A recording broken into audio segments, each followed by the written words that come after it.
Agenda Desafíos en 100 días, este programa de CNN Chile. Seguimos revisando qué ocurre con las reformas estructurales planteadas por este nuevo gobierno y también qué pasa con estos 50 compromisos para los primeros 100 días. Para los primeros 100 días, así es. Y por cierto, con los temas de la contingencia. Hoy vamos a hablar de temas de salud que han sido muy relevantes esta semana. Pero antes de presentar a nuestros invitados, vamos a ver cómo va el conteo de las medidas prometidas por el gobierno. Ya se cuentan 36 de 50 medidas concretadas con un cumplimiento del 72%. Esta semana, dos nuevas medidas cumplidas: la definición de las comunas donde se van a implementar los 132 servicios de atención primaria de urgencia de alta resolución, los SAR, y además el programa para asegurar el acceso a la educación superior. Todo eso entonces cuando faltan 20 días para que se cumpla el plazo. En el caso de la salud, ¿cuáles son los compromisos que están para los primeros 100 días en salud? Que es nuestro tema de hoy. Los vamos a revisar a continuación. En primer lugar, la definición de las comunas para habilitar 132 servicios de atención primaria de urgencia. Como decíamos, eso está ya cumplido. También está cumplido el inicio de la implementación del Fondo Nacional de Medicamentos. También está cumplido. Asignación de los recursos para 33.000 horas médicas semanales de especialidad. También ok. También está cumplido el hecho de convocar a un equipo de expertos para redactar una propuesta al proyecto de ley de ISAPRES. Y lo pendiente es la entrega del Plan Nacional de Inversiones Públicas en Salud. 4 de 5 en el caso de los compromisos en el tema de salud. Dicho esto, entonces vamos a presentar a quienes nos acompañan hoy para conversar sobre este tema.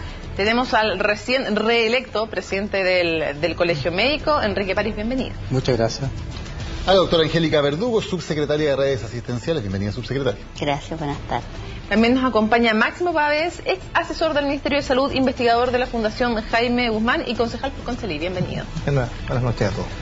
Partimos por el tema que sin duda se ha tomado la agenda noticiosa en los últimos días, que es el tema del aborto en 3 condiciones, la despenalización del aborto en 3 condiciones específicas que está proponiendo el gobierno. Subsecretaria, en cuanto a los plazos, porque se ha hablado mucho de cuándo se va a presentar, el gobierno decía el segundo semestre del año, luego se aclaró que va a ser no un nuevo proyecto, sino que se va a tomar alguna de los proyectos que ya están en el Congreso, y ahora los diputados dicen que van a empezar a analizar esto desde el lunes. Finalmente, ¿cuándo se va a dar en el Congreso el debate acerca del aborto?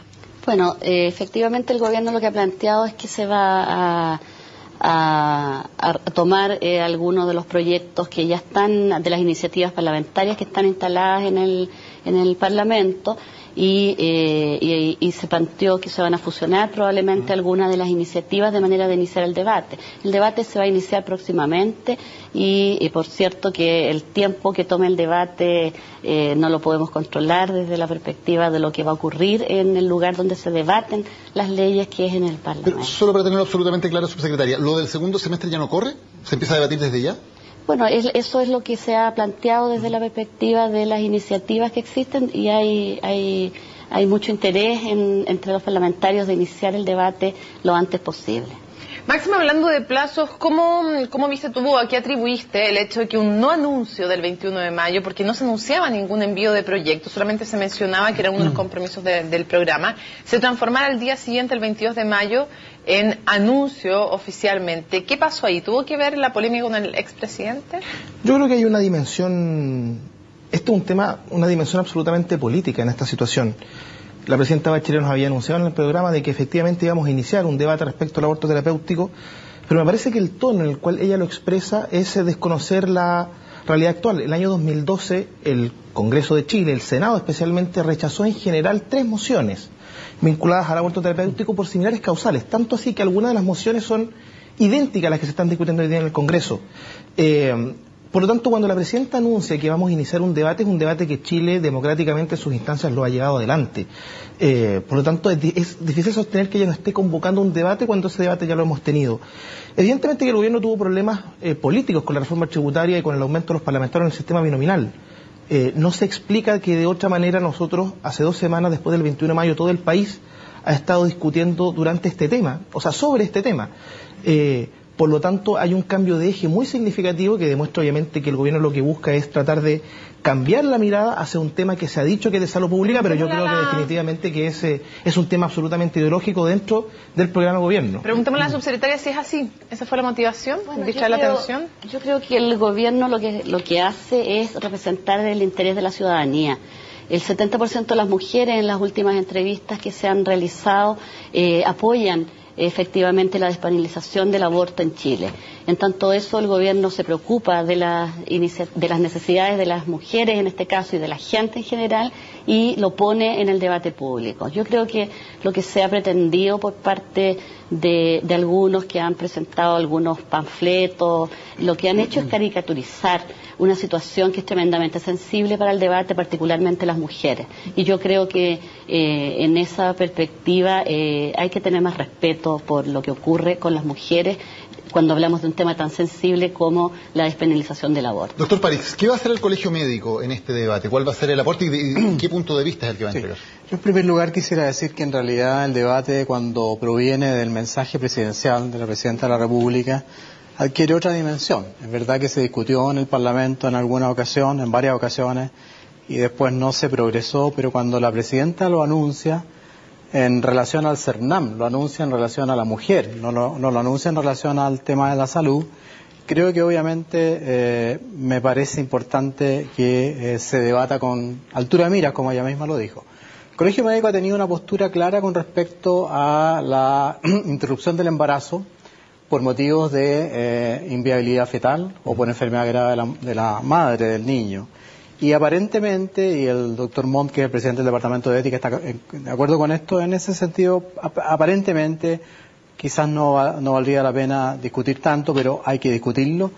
Y el tema, obviamente, más difícil de definir para nosotros como médicos es el tema de la violación. Porque ahí comienza a discutirse cuándo se inicia la vida, cuándo comienza la vida, cuáles son los derechos del niño que está por nacer, cuáles son los derechos de la madre. Pero este debate se ha planteado desde el punto de vista de la sexualidad de la mujer, de los derechos sexuales y reproductivos de la mujer y del derecho de la mujer a decidir. Y yo tengo entendido también que esto no obliga a ninguna mujer. Obviamente si una mujer tiene un niño con un embarazo no viable o está en peligro su vida, ella puede seguir con el embarazo, obviamente, y no se le obliga a interrumpir el embarazo. Yo creo que eso es lo que vamos a discutir. Ahora, el Colegio Médico, yo le he pedido al Departamento de Ética, obviamente, que profundicemos un poco más el tema de la violación. Yo personalmente lo he dicho en alguna oportunidad y me trajo muchos problemas. En el caso de la violación, cuando el año pasado se discutió el caso de esta niñita y el presidente Piñera también participó, yo dije que estaba de acuerdo en la interrupción terapéutica del embarazo. Lo que falta es fijar la fecha, fijar cuándo el niño está obviamente ya formado, cuándo no, y eso obviamente que va a requerir una discusión larga. En el caso me quiero quedar en el tema del aborto terapéutico, porque puede haber distintas acepciones al respecto. Para algún aborto terapéutico solamente cuando la vida de la madre corre un riesgo inminente. Usted, doctor París, hablaba recién de una enfermedad grave de la madre, que hay una distinción ahí. Para el gobierno, ¿qué significa aborto terapéutico? ¿Significa que sea la única manera de salvarle la vida a la madre, sea la única manera de evitar problemas en su salud física, en su salud psíquica? ¿Hasta dónde llega el concepto de aborto terapéutico? Bueno, por eso se ha planteado la discusión. Para nosotros el concepto de aborto terapéutico es efectivamente cuando está en riesgo la vida de la madre. Sin embargo, cuesta ponerle límites a esa acepción. Por eso es importante que se debata el proyecto en el Parlamento, porque ahí se van a escuchar las distintas opciones y las distintas posiciones y, por cierto, se va a llegar, esperamos, a un buen acuerdo. Sí, lo que pasa es que cuando escucho a la subsecretaria uno se da cuenta que aquí estamos en una lógica en que hay poca conducción. La ministra Pascual anuncia esto en las Naciones Unidas en primer lugar, hablando del tema de la mujer. Después nosotros nos encontramos con que el gobierno anuncia una discusión que después se trasunta en proyectos de ley que ya se están discutiendo en el Congreso. Y además porque lo que sería interesante analizar es cuánto de esto el gobierno lo pone como intención verdadera de salud pública. Cuando tenemos al subsecretario, que es militante de la democracia cristiana, que se había pronunciado en el año 2011 en contra del aborto terapéutico. Esos datos hay que tenerlos a la vista a la hora de analizar políticamente el fenómeno. Después de escuchar a la subsecretaria, por supuesto, uno se da cuenta de que hay ciertas cosas equívocas que dan la razón en orden a que, en primero, esto es un tema para desviar la atención pública, aunque está en el programa, lo reconocemos, que hay poca consistencia en cómo se va a llevar adelante, y hay que exigir un pronunciamiento del Ministerio de Salud. Algunos de los proyectos dentro que patrocinó el senador Girardi, cuando hablan de... No es lo mismo que está en peligro la salud de la madre, que como todos sabemos el principio del doble efecto opera, es decir, para intentar salvar a una madre, si sin querer se produce la muerte del feto, eso no está penalizado, eso no es un aborto, al caso, por ejemplo, en el cual esto puede ser un problema de salud para la madre.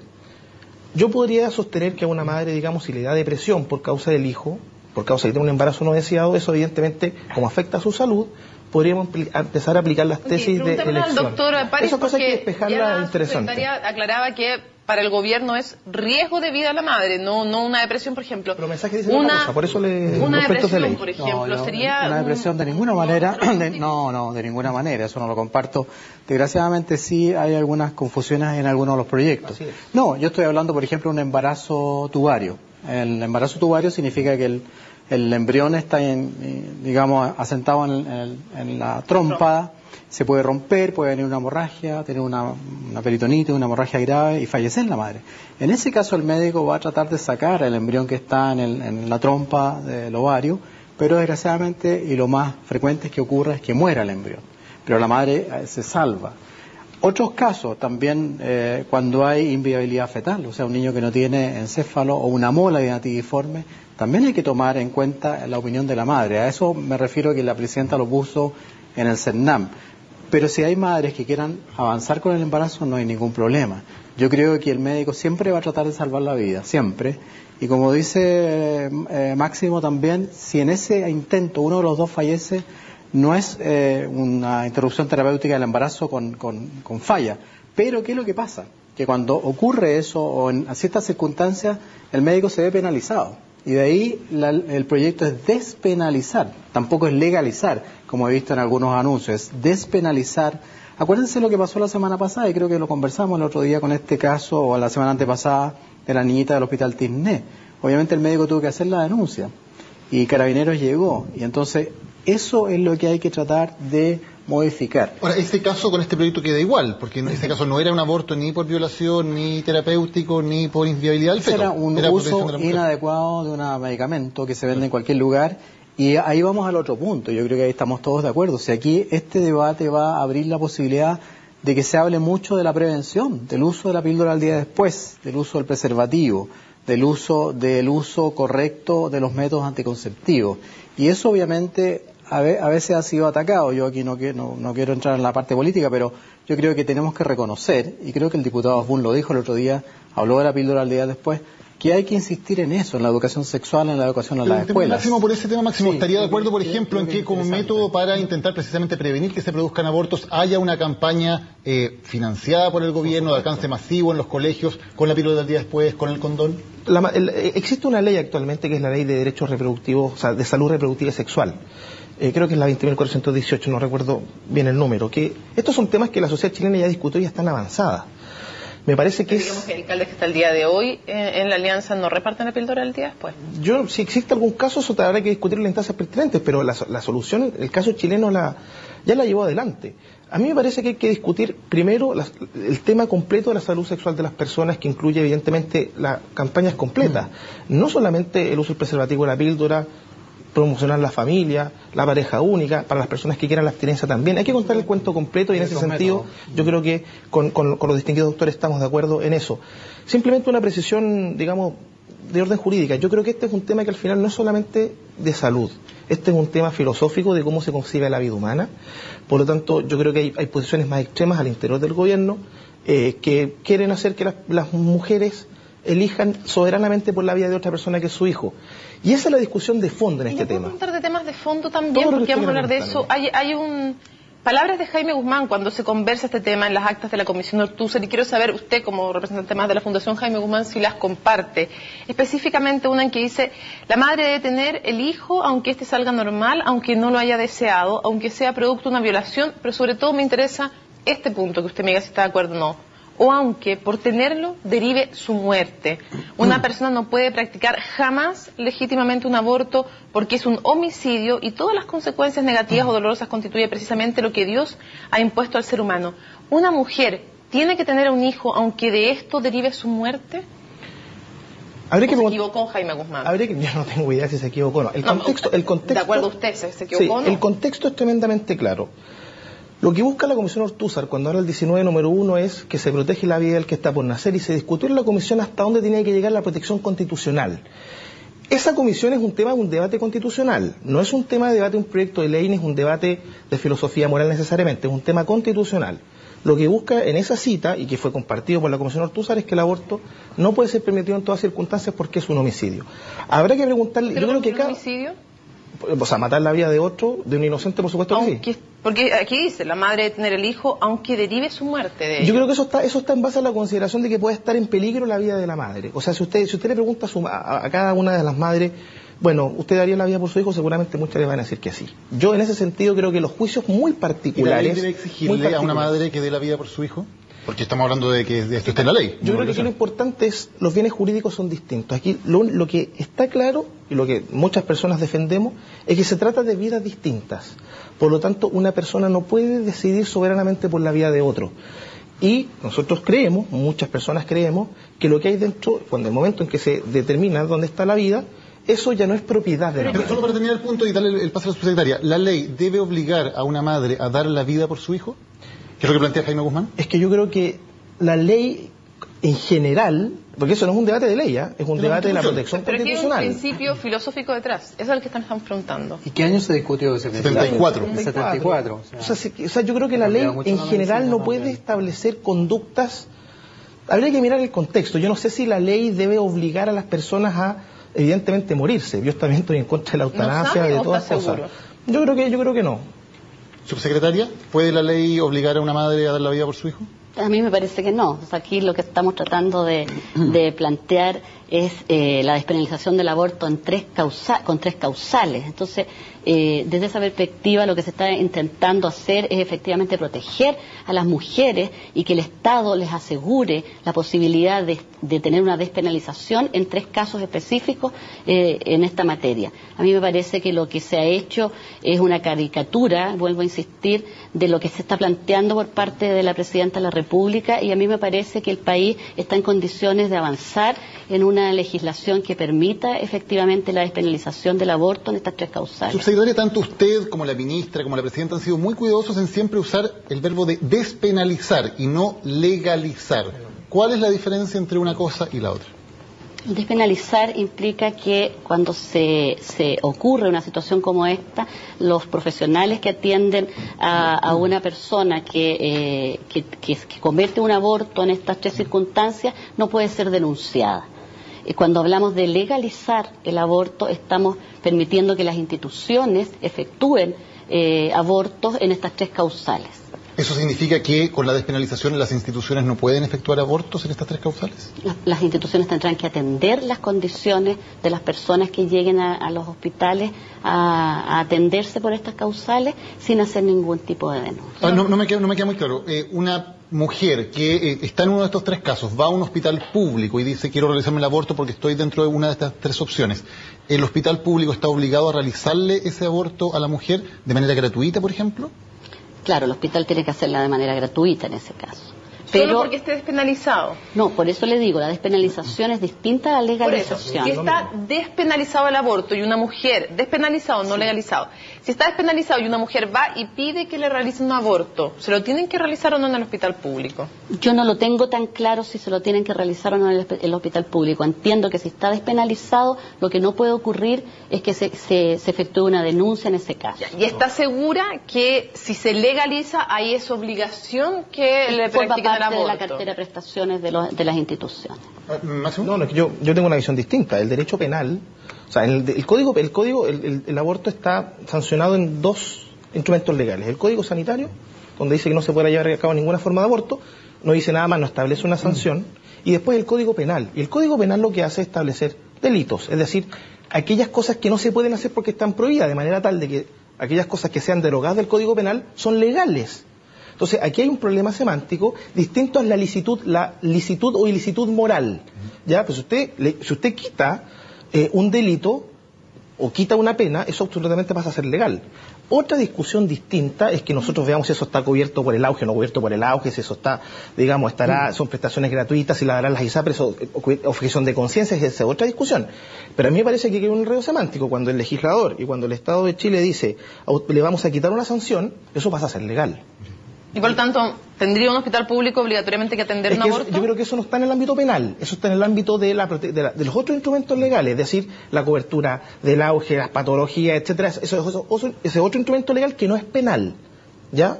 Ese es lo que... ¿Hay alguna diferencia? Actualmente todos los hospitales públicos tienen que atender a una mujer que llega con una hemorragia, que llega con una infección. Eso nadie lo va a negar.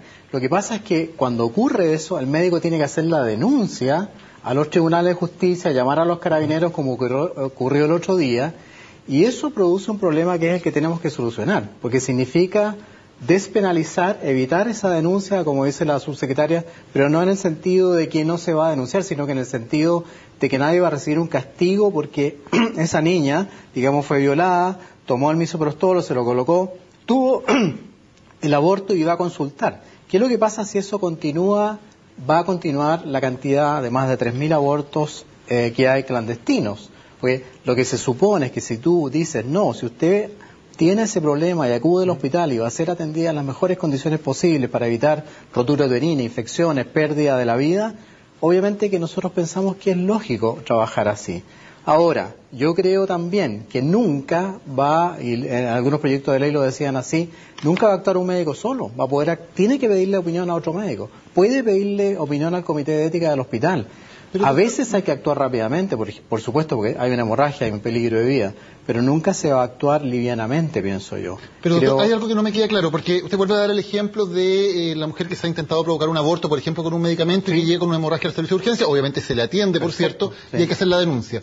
Pero este proyecto de ley no veo cómo cambiaría esa situación, porque el aborto sigue siendo ilegal, sigue estando penalizado, salvo en 3 casos muy específicos que no corresponden a la mayoría de los abortos en Chile. Por lo tanto, los médicos seguirían obligados tal como hoy a hacer la denuncia, porque eso seguiría siendo delito. Sí, pero el problema es que si el médico actualmente no hace la denuncia, vamos al otro punto entonces, es penalizado, es castigado al igual que la persona que hizo... que seguir siendo castigado y penalizado. Sí, porque se despenaliza... No, pero solo en aborto, feto inviable...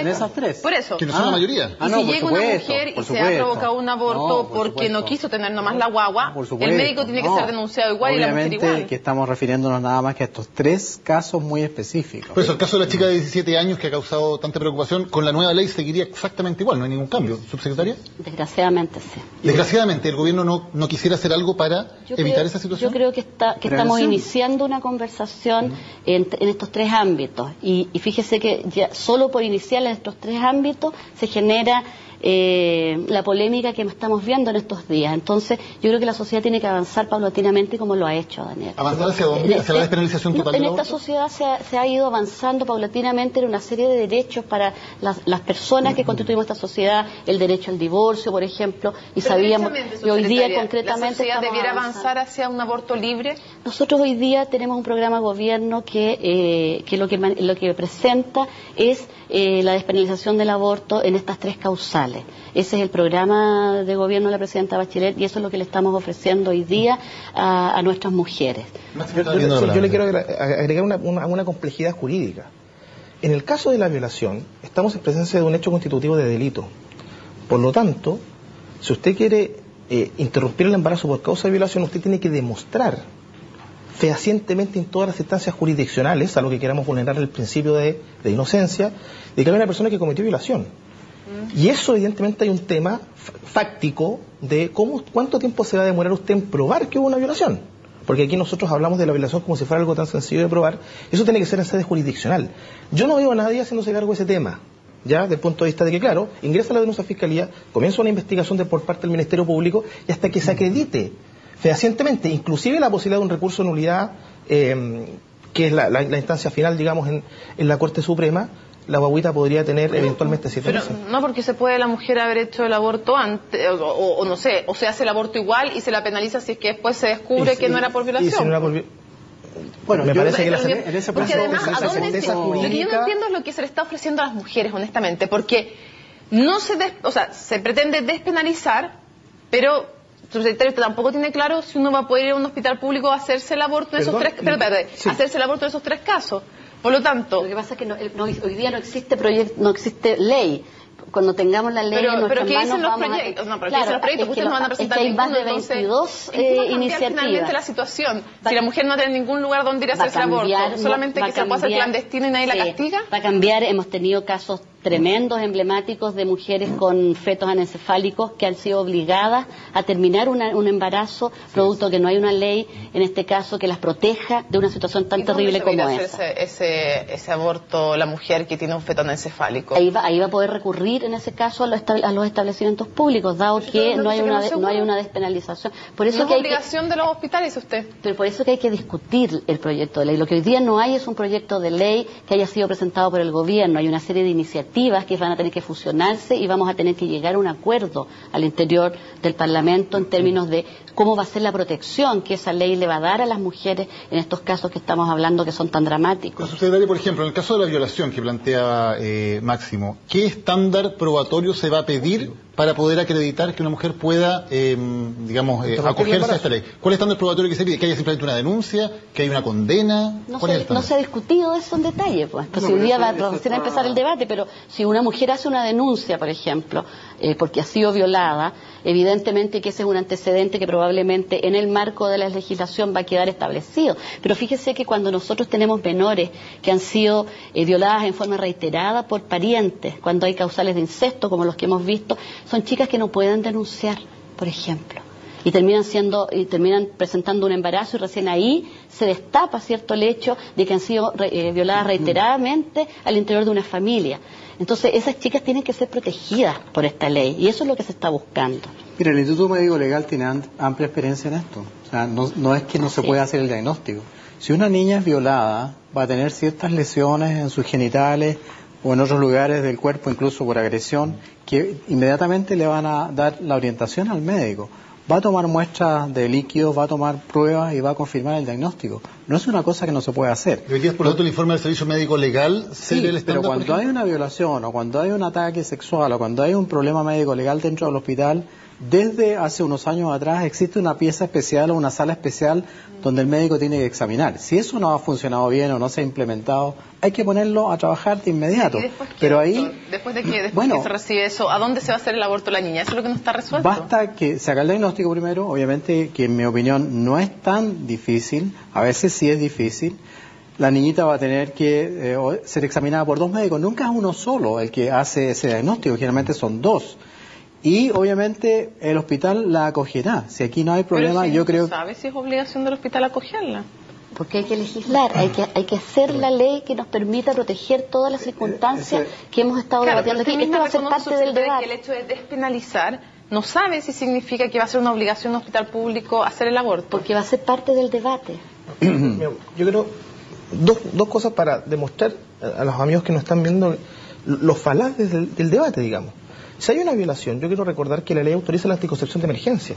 Por lo tanto, de eso tampoco nadie ha visto a nadie haciéndose cargo de ese tema. O sea, sí, se discutió mucho en eso. Se discutió, gracias doctor, se discutió por la sociedad chilena si la viola el día después, la violación no sé qué, y es parte de la ley. Por lo tanto, si una niña es violada, una o reiteradamente, que es una cosa muy dramática, por supuesto, no se lo deseamos a nadie, puede recurrir a la anticoncepción de emergencia que está regulada. Hay muchísimos casos en los cuales, precisamente en los casos que, por ejemplo, hay incesto, violaciones reiteradas, en que el embarazo se descubre muchísimo después, cuando evidentemente la píldora del día después ya no tiene ninguna efectividad. Jurídica. Y lo segundo es que están siendo violadas. Y que el director y el doctor sabe que existen protocolos médicos para cuando existen embarazos ectópicos, qué sé yo, interrumpir el embarazo por la aplicación del principio del doble efecto. En Chile existen protocolos para la interrupción del embarazo, a nadie se le obliga, y aquí, doctor, las cosas que nosotros hemos investigado, a nadie se le obliga a llevar un embarazo hasta el final cuando está en peligro la vida de la madre. Por lo tanto, lo que nosotros estamos viendo acá es un debate ideológico donde se sacan los temas de la palestra y el gobierno apunta en eso, donde respecto al debate de fondo, que es la dignidad de la persona humana, estamos en un tema que es de salud, que el gobierno no sabe bien cómo lo va a enfrentar, cómo lo va a debatir, y lo que demuestra evidentemente que en materia de fondo hay poca claridad respecto a las intenciones reales del gobierno. ¿Doctor?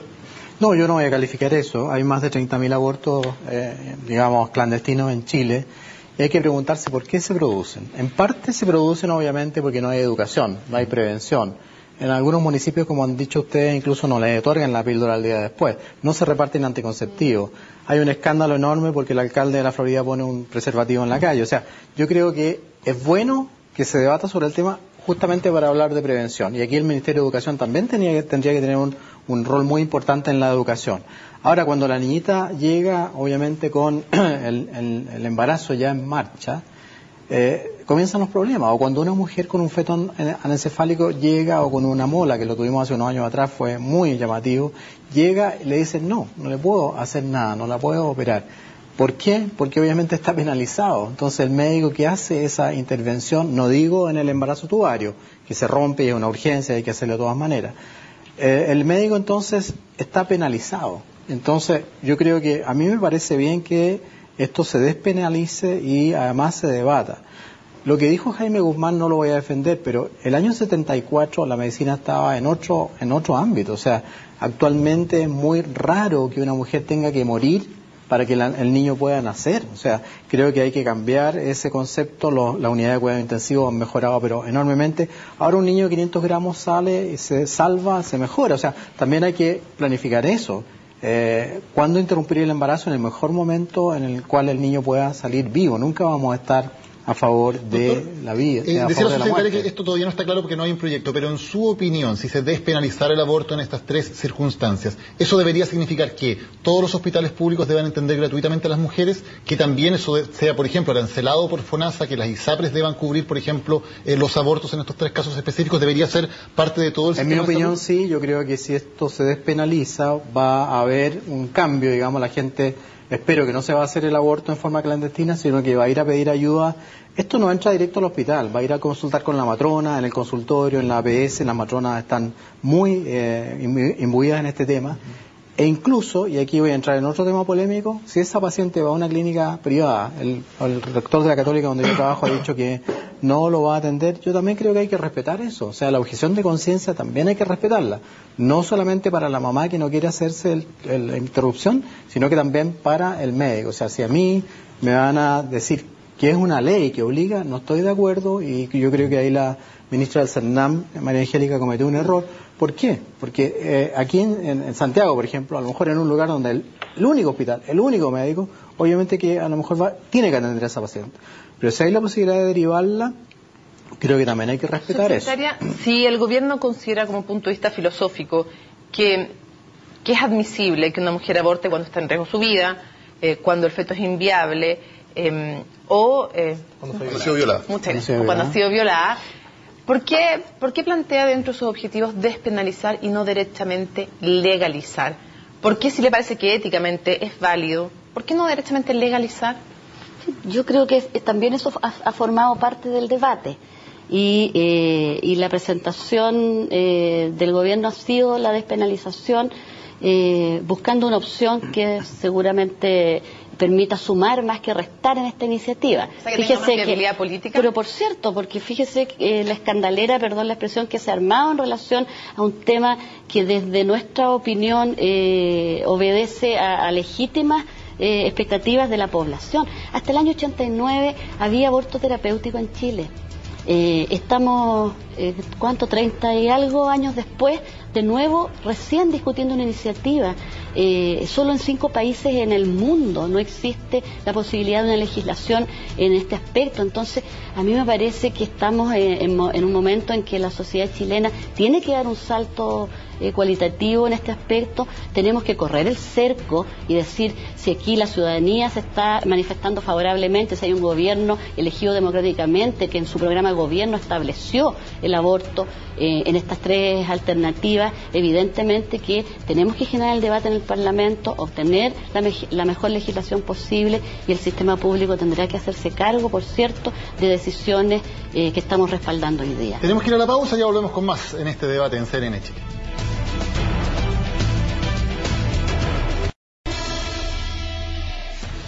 Seguimos con la discusión aquí en 100 días CNN. Hay un tema también filosófico, ético, de principios, que también se ha discutido bastante, Máximo. En su opinión, la vida comienza en la concepción, y desde la concepción no se podría tomar ninguna medida que pueda significar terminar con la vida de un embrión desde el momento mismo de la concepción. Yo sostengo la tesis, digamos, de la cultura, de la tradición cristiana occidental, digamos, clásica, que a partir de ese minuto se genera toda la potencialidad para generar un ser humano. La posibilidad de que de la unión entre un óvulo y un espermio salga otra cosa que no sea un ser humano, digamos, es nula. Entonces, yo creo que más allá de las consideraciones, o que después puede haber alguna anomalía, toda la potencialidad de la vida humana, de la persona humana, están en la unión de los gametos. Por lo tanto, de ahí nace la vida humana. La T de cobre, por ejemplo, que puede ser microabortiva, ¿no debería usarse nunca? El tema de la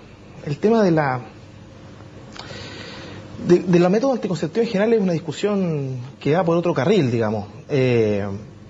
Yo creo que todos los métodos anticonceptivos que no atenten contra la dignidad de la persona humana pueden ser, digamos, parte del debate. Pero si es microabortiva y para usted en ese embrión hay una vida humana, ¿se atentaría contra la vida? Efectivamente, yo creo que ahí lo mismo que pasa con la píldora del día después, digamos, si uno de los 3 efectos posibles de la píldora es la imposibilidad de que un óvulo fecundado se pueda anidar, eso es evidentemente atentar contra la vida de las personas. Y si extremamos el argumento, entonces, ¿debiera prohibirse a su juicio, por ejemplo, la congelación de embriones? Es un tema ético, yo no estoy de acuerdo con la congelación de embriones.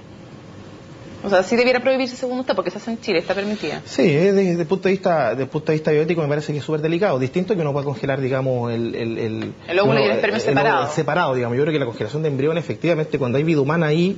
¿debería prohibirse por ley? Yo creo que sí. Doctor París. Bueno, desde el punto de vista ético, perdona. Sí, el departamento de ética del Colegio Médico, donde trabajaba el doctor Barrows. De hecho, cuando fue atacado yo lo defendí, porque obviamente dentro del departamento de ética también hay diferentes visiones y nosotros no todos piensan de la misma manera. Yo me refiero a las palabras que dijo Julio Montt en una entrevista, creo que en la tercera. Él piensa que la vida comienza en el momento de la fecundación y ha dicho que es muy difícil y que hay mucho debate al respecto de ese tema, de cuándo realmente comienza la vida. Yo también pienso que la vida comienza en el momento de la fecundación, pero también tengo la amplitud de mente y de espíritu como para discutir este tema. Y creo que es importante que se discuta, por eso es que estaba de acuerdo con lo que dijo la presidenta Bachelet. Pero obviamente que ese es el punto, y lo dije bien antes, que va a causar más polémica. O sea, vamos a volver a la discusión de la píldora que se hizo durante la discusión de la píldora el día después, ¿cuándo comienza la vida? Y ahí, desgraciadamente, no hay acuerdo. Ha costado mucho identificar. Hay opiniones divergentes que tienen una base filosófica más bien, o religiosa, o ética, pero científicamente hay debate. ¿Subsecretaria, cuándo comienza la vida?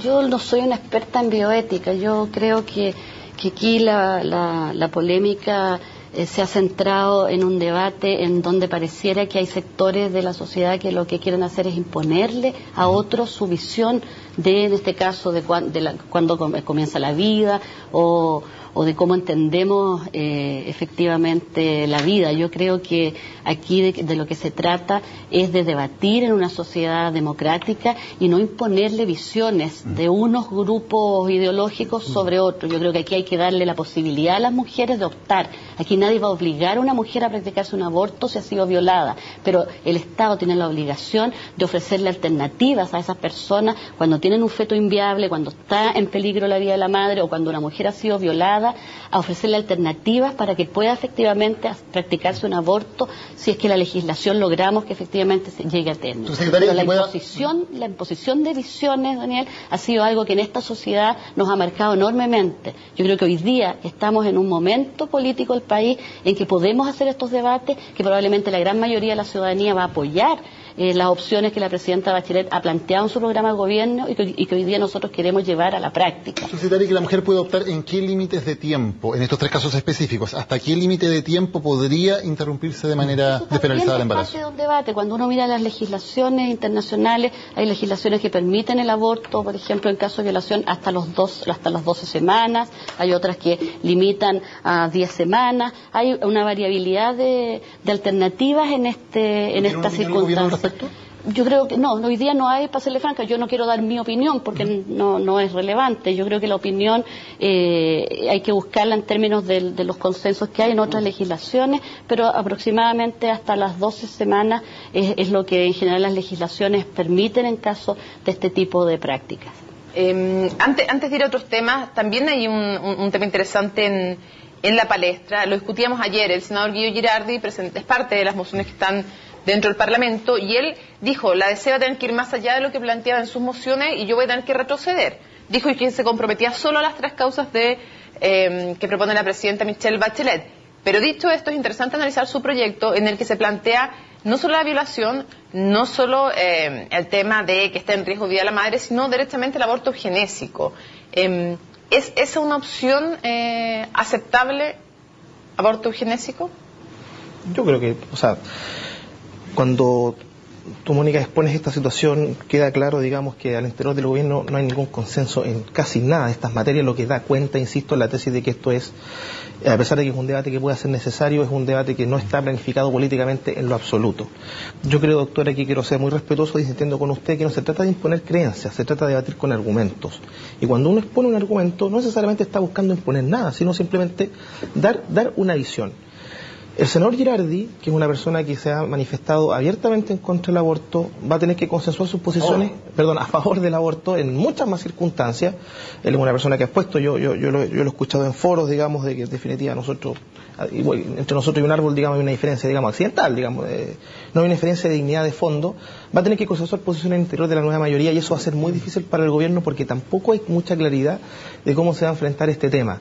Y ahí lo que se va a imponer, a mí lo que me interesa es el debate de fondo. El tema de la objeción de la conciencia es secundario, porque el tema de la objeción secundaria, el debate sobre la objeción de conciencia da cuenta de que hay una situación lícita, que algunos la podrán optar y otros no la podrán optar, digamos. Yo tengo otra discrepancia con la subsecretaria. Yo creo que hay temas en virtud de los cuales no hay derecho a opción. Y lo planteo de manera muy humilde, muy académica. Atentar contra la vida de un inocente no puede ser una opción para la sociedad. Y eso evidentemente es lo que en el fondo vamos a tener que discutir con estos proyectos y si el gobierno es capaz de consensuar una posición. ¿Subsecretaria? El gobierno ha sido claro en las 3 opciones en las que ha planteado el aborto. Yo creo que desde el punto de vista del gobierno está muy claro. Ahora, evidentemente que dentro de la nueva mayoría hay diversidad de opinión, como dentro de la sociedad. Y por cierto que el debate lo que hace es permitir llegar a acuerdos y consensos. Antes de pasar a otros temas, quería ver la opinión de los dos, París, acerca del tema del plazo. El tema de las 12 semanas, ¿es un plazo que usted respalde? ¿O como ha dicho la doctora Verdugo, hay diferentes plazos, hay diferentes legislaciones. 12 semanas es lo que más se nombra en los proyectos, ¿no? En los proyectos de ley, incluso actuales, en el Parlamento. Pero creo que eso está abierto al debate. Yo tampoco soy experto en bioética, ni tampoco soy ginecobstetra. Creo que eso puede que cambie, pero a mí lo que me interesa obviamente es que se discuta el tema. Creo que el senador Girardi enrarece un poco la discusión al colocar otras condiciones u agregar cosas. Yo no creo que sea eso adecuado en este momento. Puede decirlo él en el Parlamento, todo lo que quiera, pero obviamente que yo muchas veces no comparto la opinión de él y en este caso no la comparto. Pasemos a otros temas de los que también queremos conversar en salud. Hoy precisamente estábamos hablando, está ya implementada esta semana la definición de las comunas para implementar 132 servicios de atención primaria de urgencia de alta resolución. Están definidas las comunas, subsecretaria. ¿Cuándo esos servicios de urgencia, esos servicios de atención primaria de urgencia de alta resolución van a estar abiertos y atendiendo a las personas? Sí, esta es una implementación progresiva. Se trata de instalar efectivamente 132 servicios de atención primaria de alta resolución. Este año se parte con 12. Y los años sucesivos son 40, 40 y 40 para llegar a la cifra de los 132. Y por lo tanto este año se inicia la construcción y la habilitación de 12, los que van a estar en operaciones a fines de año. ¿Cuál es la diferencia entre un SAR, que son estos servicios de alta resolución, y un SAPO común y corriente como los que conocemos? Tiene una planta física adecuada, bastante más amplia. Estamos hablando de una planta física de 500 metros cuadrados, pero la distinción fundamental tiene que ver con que se incorpora un equipo de rayos osteopulmonar en el nivel primario de atención, cosa que hoy día no existe. Fíjese que hoy día en cualquier comuna del país, la gente que requiere tomarse una radiografía, un niño, un adulto mayor en el invierno, o alguien que tiene un accidente y se sospecha de una fractura, estas personas tienen que concurrir al hospital, al servicio de urgencia hospitalario para tomarse una radiografía. Entonces es tecnología de bajo costo, relativo bajo costo, que se instala en las comunas de manera de descongestionar los hospitales y facilitar el diagnóstico en el nivel primario de atención. Doctor, ¿a usted le pareció adecuado cómo se repartieron los SAR? Porque uno podría decir, por ejemplo, yo no tengo claro cómo quedó el mapeo, pero uno podría decir, por ejemplo, hay que darle mucha prioridad a provincias, sectores apartados que no tienen hospitales importantes cerca, no sé si fue parte del criterio, porque justamente en esos lugares, en una emergencia, ir a hacerse una radiografía y no hay un hospital cerca, es complicado. Sí. ¿Le pareció bien cómo se repartió? Bueno, hay dos criterios. Uno es en base a la población, es un SAR por comunas de más de 30.000, dos cuando hay 100.000, tres cuando hay 200.000. Hay que tener más de 30.000. Sí, y la información oficial que tengo yo es Concepción, el Víctor Fernández, Concepción, Juan Soto, hay dos en Concepción, San Pedro y San Pedro II, Chihuayante, Coronel, Lota, son lo que yo tengo por el momento. Creo que lo importante en este proyecto es que van a atender también durante la noche, o sea, va a ser atención continua día y noche, y van a tener además un kit de laboratorio básico y acceso a telemedicina. Lo que a mí me gusta de esto, obviamente, es que con esto probablemente, y lo hemos conversado creo en otro programa, se va a desatochar la urgencia de los hospitales. Pero creo que aquí obviamente hay que avanzar rápido.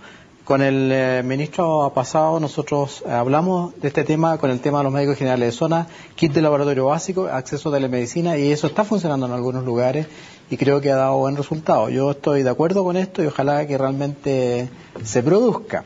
Pero también vamos a tener que tener especialistas, probablemente, más especialistas, y ahí hay un punto en el cual la subsecretaria sabe que nosotros tenemos un problema, pero creo que es una buena iniciativa y me parece que va a desatochar el exceso de pacientes que van a la urgencia. Máximo, usted trabajó como asesor del anterior ministro de Salud, precisamente que era mencionado aquí, Jaime Mañalich. ¿Se hizo todo lo necesario en este punto, en fortalecer la atención primaria para lograr desatochar los hospitales públicos, o es una labor que recién está haciendo este gobierno? Yo le voy a dar dos datos duros. Entre el año 2006, anterior gobierno de la presidenta Bachelet, y en el año 2010 se formaron 1.300 especialistas. El gobierno anterior formó 4.184. Eso es una cifra que es realmente decidora del punto de vista de que uno no solamente basta con construir hospitales, sino que eso hay que dotar al personal necesario para eso, y en ese caso el gobierno anterior funcionó y de manera muy decidora. Y tenía otro dato más que te lo voy a, apenas lo encuentre.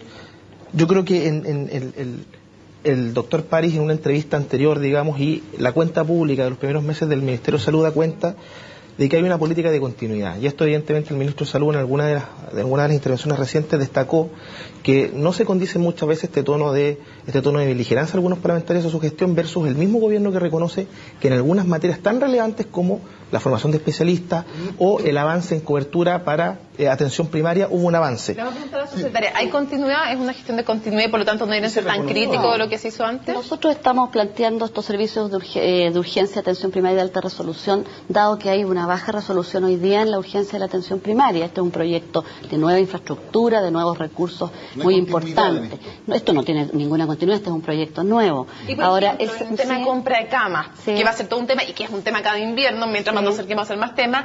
¿Ustedes van a hacer algo distinto del gobierno anterior porque lo han criticado bastante, o va a ser también de continuidad? Sabes que lo distinto va a ser el reforzamiento del sistema público. Nosotros nos encontramos con una cantidad de compra a privados impresionante cuando nos hicimos cargo del gobierno, pero que está dada fundamentalmente porque hubo un abandono en la gestión pública desde la perspectiva, por ejemplo, de la apertura de camas. Nosotros encontramos, cuando llegamos al ministerio, más de 300 camas públicas cerradas. Entonces es muy fácil no resolver los problemas en los hospitales públicos. Cerradas, y estaban habilitadas, habilitadas porque faltaba personal, porque habían monitores malos, porque no había suficiente especialistas en algunos casos, porque teníamos condiciones de que había habido una infección intrahospitalaria y habían tenido que aislar algunas camas. Pero nos fuimos encontrando con una serie de circunstancias en donde no se había dispuesto la totalidad de los recursos en el sistema público para resolver los problemas de atención, y era más fácil entonces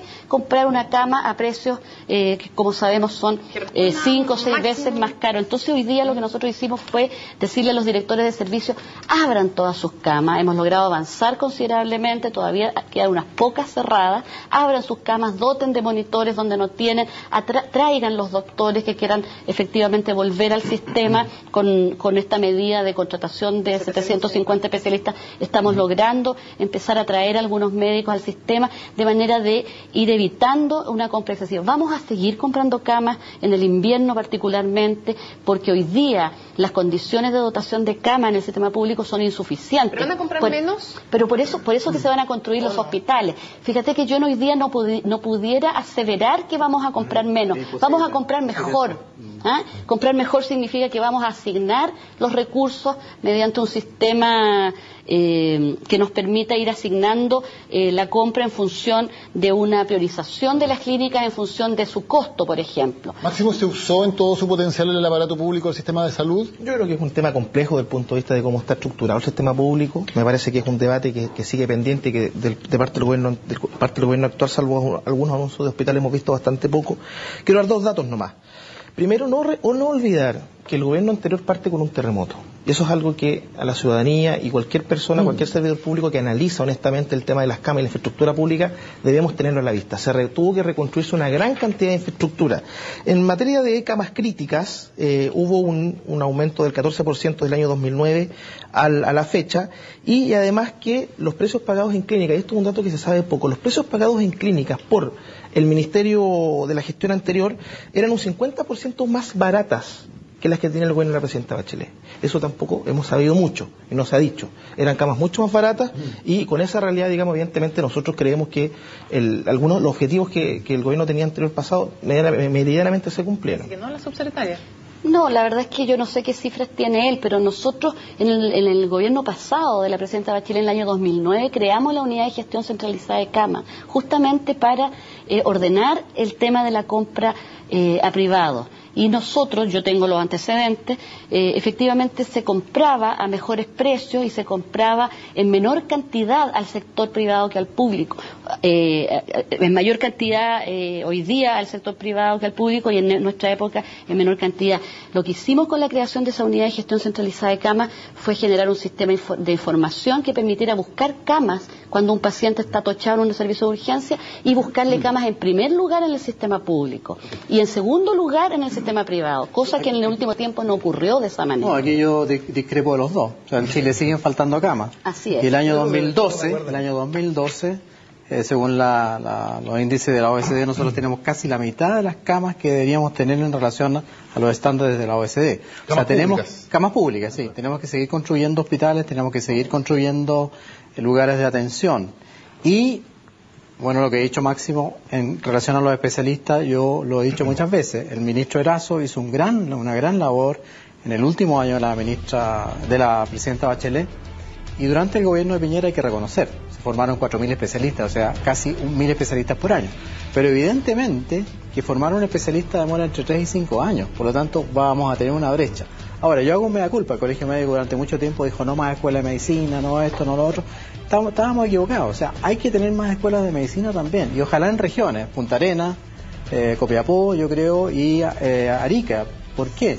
Porque también hemos visto eso, cuando hay escuela de medicina y ahí se forman especialistas, entre paréntesis Antofagasta tiene que formar más especialistas, el especialista se queda ahí. Yo creo que eso también hay que potenciarlo, se lo he dicho a la ministra, con María Angélica también lo conversamos porque tenemos una comisión para el tema de los especialistas, pero creo que hay que hincarle el diente a ese punto. Nosotros vamos a seguir formando especialistas a esa tasa, a 1.000 especialistas por año. Yo te quiero decir que hay una diferencia. Nosotros estamos preocupados también de la retención en el sistema público, porque el gobierno anterior formó especialistas, pero la retención es un tema que nos falta. Subsecretario doctor París, Máximo Pavés, gracias por haber conversado hoy con nosotros en este programa Agenda de Desafíos en Ciencias. Vía Noticias Express, nos vemos en CNN Prime. Chao.